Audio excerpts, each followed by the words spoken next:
like I said, where the bodies are buried, man. Well, this just in, Roger Stone has been named an honorary member of the Brooklyn Republican Party Executive Committee. Welcome aboard, Mrs. Stone. Wow, all the way from Florida, too. That was pretty good. But listen, the man obviously has the trust of people like Donald Trump. He had the trust of people like Richard Nixon. I got to give the man the benefit of the doubt right now. You got to do it. And you know what? We're going to do it as we listen to this interview. Plus, I mean, I didn't in the interview, I thought I heard a sneak preview. Tell me if I'm wrong, because I might have been a little inebriated. Is it true that he said that Hillary Clinton is a more manly version of Lindsey Graham? He did not say that, but he did say far worse, like Hillary is a lifetime abuser of women, that she abuses people psychologically while Bill abuses people physically. That and more coming up after this break. Gene and Russ behind enemy lines. When we come back, we're going right into the interview with Roger Stone, author of not only the New York Times bestselling book about the case against LBJ for the assassination of JFK, but also the author of The Clintons' War on Women. We'll be talking about that book and more. Behind enemy lines, we'll be back right after this.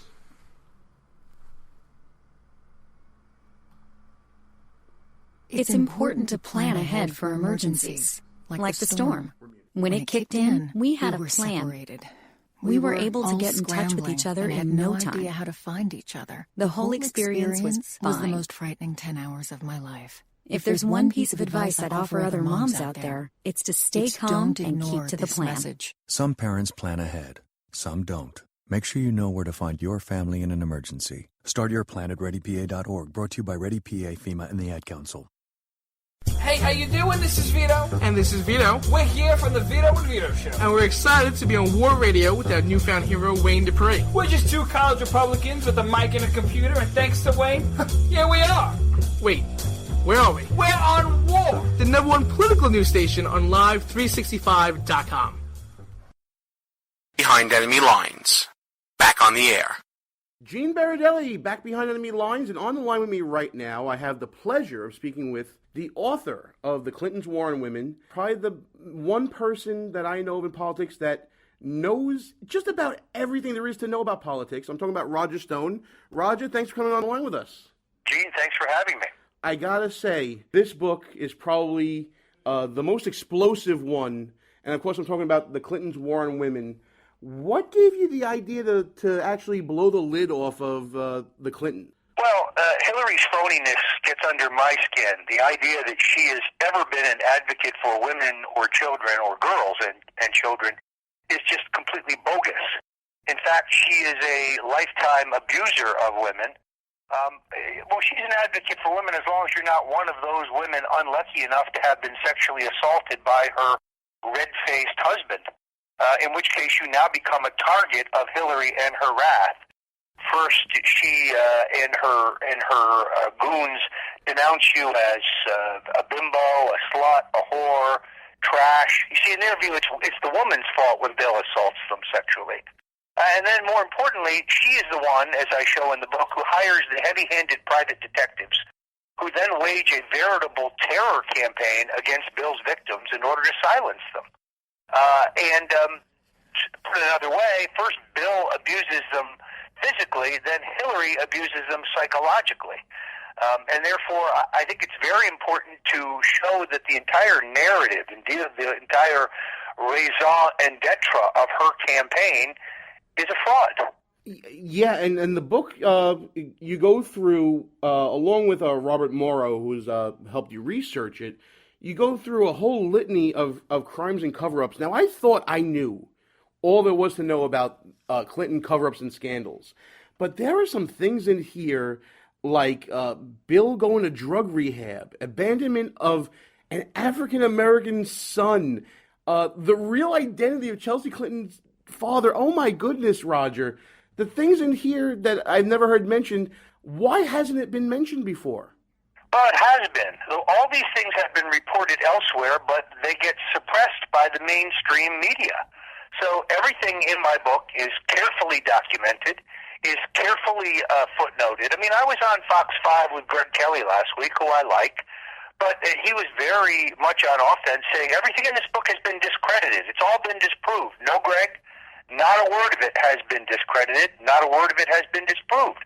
Let's take the example of Bill fathering an African American boy, Danny Williams. Danny Williams is the product of a union of Bill Clinton and his mother, Bobby Ann Williams, who is, unfortunately was a cocaine-addicted prostitute. Danny Williams is no longer a boy. He's now a full-grown man with 5 children of his own. And Bill Clinton refuses to acknowledge his son, to hold him, to love him, to nurture him, to support him. The Star published a piece in 1999 saying that a DNA test disproved that Bill Clinton was the father of Danny Williams. That's a lie. The Star was owned at that time by a man named Robert Altman, who's a major donor to the Clintons, a major donor to the Clinton Foundation, and a friend of Bill. There is no DNA test. It does not exist. But it jumped from the Star, thanks to George Stephanopoulos, to the Washington Post, and Howie Kurtz of the Washington Post printed it as a fact. The truth of the matter is that the Reverend Say McIntosh, who was the minister for the Williams family, began badgering Governor Clinton in public, put out a press release, started following Clinton around in his collar with a sign demanding a blood test. And then suddenly, out of the blue, Reverend McIntosh's son, who was in the Arkansas State Penitentiary, and ineligible legally for pardon, got a full pardon, gets out of jail, and the good Reverend goes silent. Bobby Ann Williams, Danny's mother, described in great detail the exact floor plan of Bill's mother's home. And when asked, why do you insist that Bill Clinton is Danny's father? I mean, you were a prostitute. You presumably were seeing many men. She said, yes, but I was only seeing only one white guy, and that was Bill Clinton. And listen, I appreciate you going into detail, but we don't want to give away too many details from the book. We want everybody to go out and buy this book because you're going to be shocked and amazed. Now, one thing I have to ask you, and I wouldn't be doing my job if I didn't ask it, Roger. Is this book and the timing of it intended to go after Hillary Clinton as she is trying to be the commander-in-chief? Let me put it in more favorable terms. This book is to expose her to the American electorate before they make an enormous mistake and elect this congenital liar and fraud president. Hillary Clinton is not the woman you see on TV. She's not some kindly grandmother. She's a foul-mouthed, short-tempered, volcanic, greedy, power-mad control freak. And this is proven over and over again in the book. She's a great actress, although I would argue that she's incapable of sounding sincere. She could be reading the breakfast menu and she would sound like she's lying. She's lying in front of the Benghazi Committee today.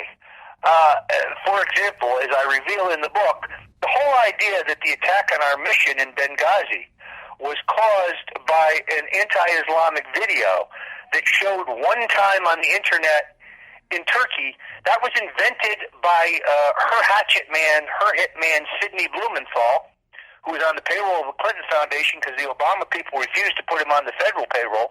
But we have the email in which he told Hillary, here's what you say. Say it was caused by a video. This is all designed to get the Democrats and to get the Clintons and the Obamas through the next election, which, as you recall, was only weeks later. Hillary Clinton did not want to admit in the run-up of a presidential election that American interests abroad were attacked by a group affiliated with Al-Qaeda. So she and her quisling, Mr. Blumenthal, invented this lie about a video. And then, when told by American intelligence services at the highest level that was not true, that it was a precision military operation that attacked our Benghazi, not a mob, not a crowd, she continued to tell that lie. She looked the parents of 4 Americans who died in Benghazi in the face, and she told that lie again. So I think it's important for people to understand that it doesn't matter whether it's being under sniper fire in Bosnia, or whether it is misplacing the Whitewater billing records, or whether it is the disposition of her email server, and whether or not it had classified documents, or whether she was really named after Sir Edmund Hillary, or whether her parents were really immigrants. The woman is a congenital liar. I definitely tend to believe everything that you're saying, mainly because the tactics that you talk about in your book are now being directed towards you and your book. I recently read a story in the New York Post detailing how there is a concerted effort by people associated with Hillary Clinton to stop people from looking at your book. Amazon getting all these one-star reviews all at once, and they're all coming from a certain office on Pierpont Street in Brooklyn, right, Roger? Absolutely true. This is why I need the help of your listeners, Gene.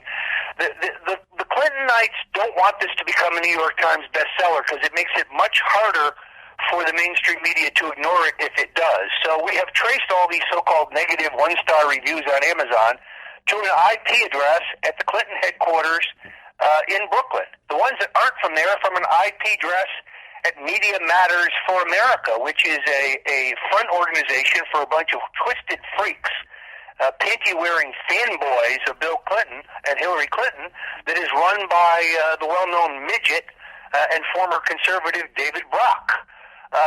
So, yes, the mainstream media is trying to suppress this book. I was supposed to be on MSNBC yesterday.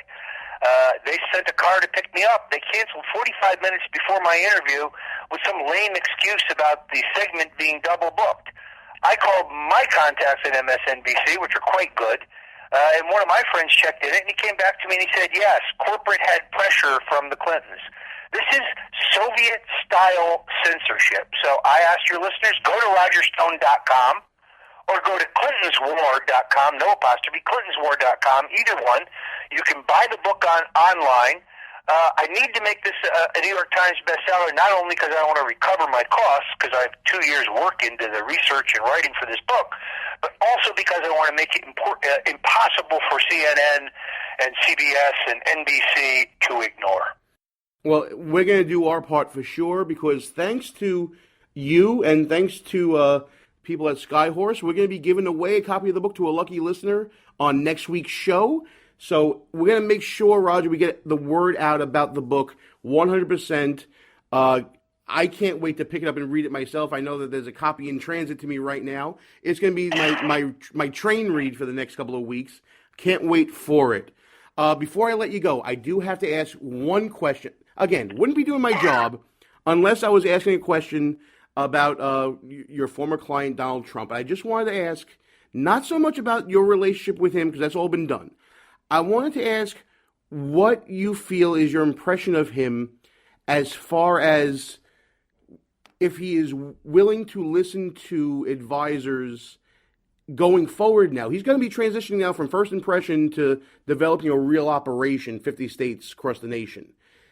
Will he be able to be coachable, in your opinion, and be able to sustain the growth that he's put himself on the path to? Well, first of all, let me say that my relationship with him is fine. I spoke to him today. I speak to him every couple of days. We've been friends for 35 years, and I strongly support his campaign for president. I really do believe that only Trump can make America great again. Only Trump has the independence, financial independence, and the guts to take on the special interests. All these other candidates are funded by lobbyists and special interests and the Koch brothers and the super PACs. And Donald's right. All that money has strings on it. Donald Trump is nobody's man but yours. And that's really why I support him. Whether or not he can take advice remains to be seen. Look, without advice, he seems to be doing pretty darn well. He's leading, in every major state. There's a poll out today that shows that he has slipped behind Ben Carson by 1 point in Iowa. I'm not sure I believe it. It may be an outlier. But so far, so good. He is running an unconventional campaign. And frankly, I think it's one of the reasons why he struck a chord with voters. He is unscripted. He is uncoached. He is uncontrolled and uncontrollable. You can't buy Trump. You can't bully Trump. That's why, in my view, he's the only man that can save this country and the only candidate running this year, that I feel would take Hillary on. You got to get in her face. Does anyone think Marco Rubio is going to ask her the tough questions? Ask her about serial rape and the cover-ups that she has orchestrated? Ask her about Bill's drug use and why Hillary served as the lawyer for the biggest drug kingpin in the state of Arkansas, getting him a pardon from Bill Clinton? These questions need to be directly asked, and only Donald Trump has the gumption to ask them. When it comes to these topics, Roger, you're the man I believe. You don't get to be where you are and 40 years of experience in national politics and presidential politics at that without developing a tremendous amount of credibility. Folks, go get this book, The Clintons' War on Women. Check out clintonswar.com.